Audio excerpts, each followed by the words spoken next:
Show previews చూడాలనుకుంటున్నారా? Latest episodes చూడాలనుకుంటున్నారా? Star interviews చూడాలనుకుంటున్నారా? మరెన్నో మీకోసం వెంటనే ZEE5 యాప్ ని డౌన్లోడ్ చేసుకోండి.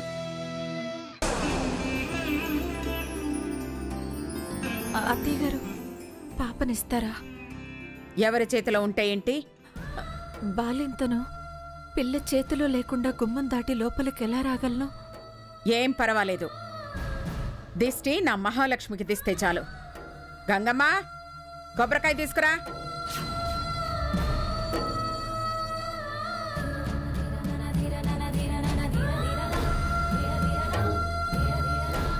నా బంగారు తల్లి.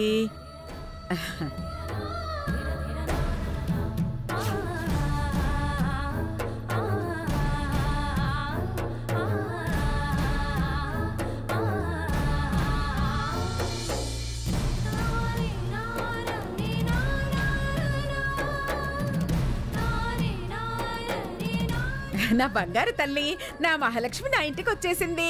నా చిట్టి తల్లి. ఆగో ఆగో ఆగో.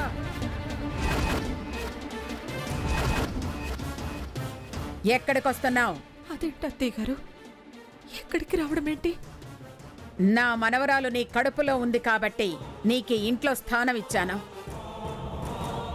ఇప్పుడు ఈ బంగారు తల్లి నా ఊళ్ళోకి వచ్చింది. ఇంకా నీ అవసరం లేదు. నీ స్థానానికి నువ్వు వెళ్ళటం మంచిది. అలా వెనక గుమ్మా నుండి వెళ్ళావు.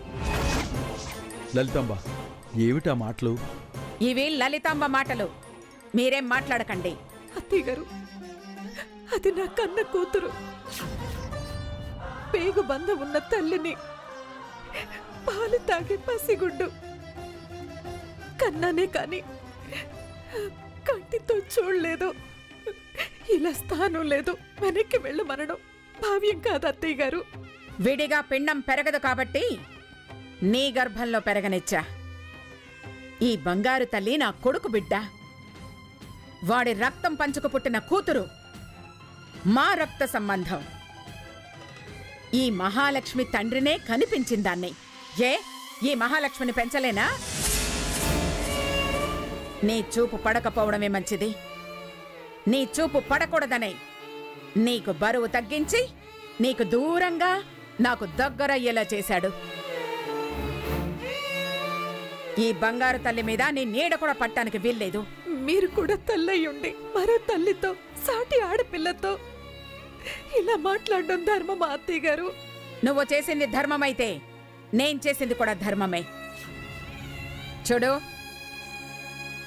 బిడ్డ అని అంత ప్రాణం పీకుతుంటే దూరం నుంచి చూస్తూ తృప్తిపడు. హక్కు అని వాదించావో పుట్టింటికి పంపిస్తాను. పాత చోట్లో ఉంటావో పుట్టింటికే వెళతావో నువ్వే నిర్ణయించుకో. అమ్మా, అది కృష్ణ, ఆ పిలుపే. నీ కూతురు దాన్ని పిలవద్దని కోరుకుంటున్నాను.